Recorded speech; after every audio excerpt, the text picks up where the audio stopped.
Start by confirming that your black lead is plugged into the COM port and your red lead is plugged into the port marked capacitance symbol. Set your dial so that the arrow points to the capacitance symbol. Turn off the power to the circuit. Discharge the capacitor. Remove the capacitor from the circuit. Turn off the power to the circuit. Discharge the capacitor by touching the metal end of an insulated screwdriver across both terminals. Be sure that you are not touching the metal end of the screwdriver. Remove the capacitor from the circuit. Wear insulated gloves and safety glasses when handling any type of electrical equipment.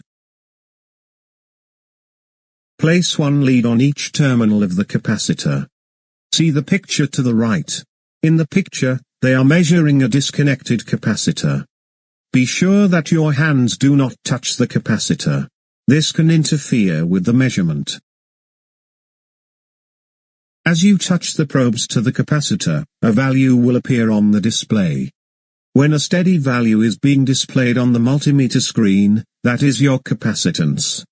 Note the units displayed on the meter. For example, the meter might display microfarads. Recall that some multimeters require you to manually set the range of your measurement. If your multimeter is not auto-ranging, you may need to adjust your range until you get an accurate result. Do this by slowly turning the dial to a lower range setting. Stop once you have an accurate readout. In this section, you learned how to measure the capacitance of a disconnected capacitor.